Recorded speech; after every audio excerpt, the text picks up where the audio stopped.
Yeah. I'm good. Obviously, I mean, look, you want to win them all, but I'm somewhat happy with the performance. I got to go back and look at the video. Um, you know, I think just maybe a lot to pick on for the first fight, having a guy who's experienced as Cunningham. But I'm just proud of myself as far as going out there with such a savvy, fast guy that's, he's been in there with world champs, he's a world champ himself, and then trying to go out there and score shots on him. What were you able to do to help make this fight go the distance? I think I don't know what I did to make it go the distance. Just obviously getting hit with 10-ounce gloves are not as bad as 4-ounce gloves.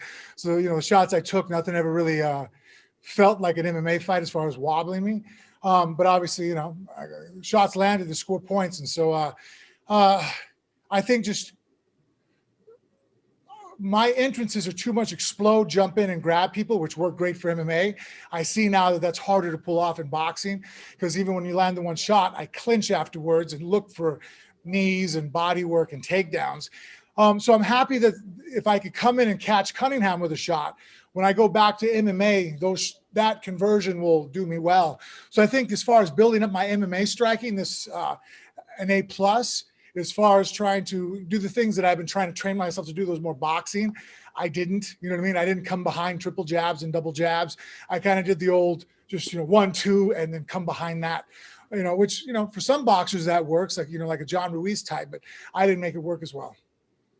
Great. All right. First media question coming from Donna Corby. Frank, first off, I want to say I'm writing for an MMA outlet, and I want to say that was an incredible showing for the MMA community. Probably the best performance in a crossover fight that we have seen.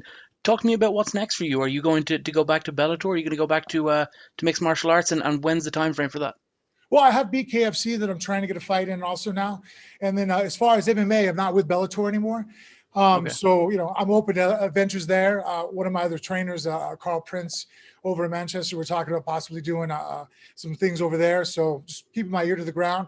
Obviously, first round management, hopefully will find me something. Before I retire, I'm fighting on the same card as my daughter, which she's doing MMA. So MMA is definitely still in the future. Being a part of this Triller experience is unreal. I mean, I've been a part of some big cards in the UFC, and I have to say this might have been the most epic thing I've ever been a part of. So, let's see if Triller, I could do another one with them. And maybe even if they, they can add another rope at the bottom and we could do an MMA fight. You've been hit by some of the hardest hitters with those little 4-ounce gloves in mixed martial arts. Fedor, pretty recently, Roy Nelson, Mark Hunt. The list is endless. Where does Steve Cunningham rank? Obviously, the gloves are different, but where does he rank in terms of the harder hitters you've faced? Well, no, I mean, obviously getting hit with a 4-ounce glove compared to a 10, it's not a fair comparison. But as far as speed-wise, Cunningham was the fastest guy I've ever fought, where it was weird where I'm like, I'm used to being a pretty quick heavyweight, but still some of the shots he was able to land from the outside and stuff, really, his head movement too. That's the one thing that I'm having the hardest thing converting over. In MMA, if we move our head the way that Cunningham moved, our feet are still there, so I can grab singles, doubles, and I can also, after throwing that first punch, if someone makes you slip that much, you can kick the leg. So many times tonight when Steve was slipping, you probably can see I'm looking down at his leg going, oh, there's a sweep, there's a chop, and I can't throw it. So that also made it kind of difficult. All right, thank you. Next up is Jeremy York.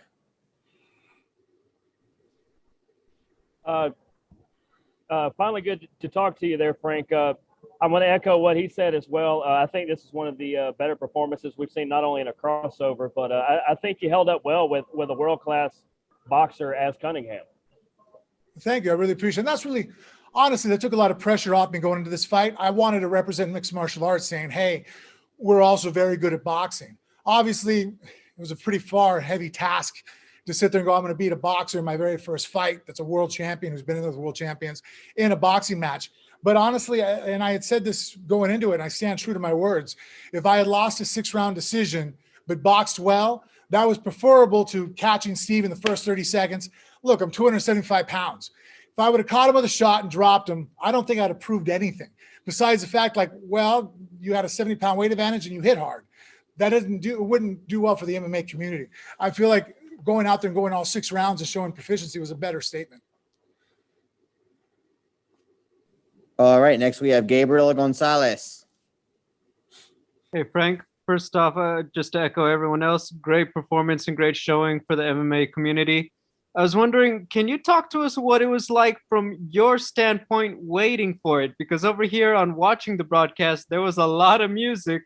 I mean, are you over there hearing Doja Cat and everybody in the locker room, or what was it like for you just waiting for your fight after the previous one?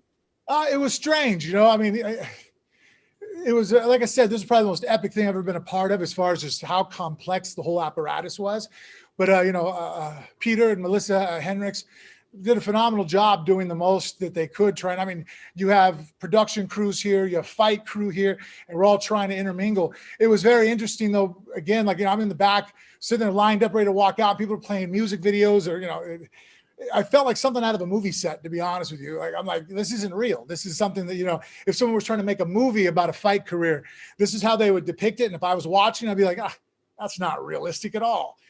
And lo and behold, that's what we're a part of right now. And finally, I have Boxing Social.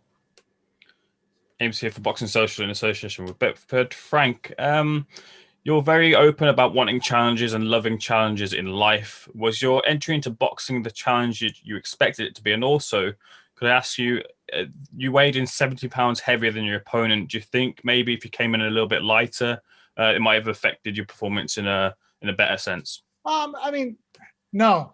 I feel that right now with the lifting I'm doing, my last body fat check, I was like 17% body fat. So what's best for me is to do this. And I know that might sound like a defeatist mindset. I didn't want to be good at boxing at the sacrifice of my MMA stand-up. I'm doing this to be a component of so when I fight as an MMA fighter, I'm a better MMA fighter with my hands. I've kind of done that with my jiu-jitsu. When I do jiu-jitsu matches, you don't see me use a lot of different guards that a lot of other guys will use, because you can't use them in an MMA fight. I want to stick to things that I can cross over. Is that always going to put me in a deficit? Yeah. You know, being 275 with my strength is an asset in an MMA fight. Every time I would have clinched Cunningham in an MMA fight, my size would have been an advantage. So for me to strip down and get to 245 so that I was a faster boxer, that would have been unrealistic, because then I'm not going to be able to take that with me into my MMA career. And ultimately, again, I'm like a decathlete, and I went with the sprinters. I'm not going to take away from my other events to make me a sprinting specialist, because let's face it, I'll never be the best boxer in the world. I look to be one of the most complete mixed martial artists, and that's what I was trying to prove tonight. And that's what my lifelong goal is. Frank, thank you so much. Thank you, guys.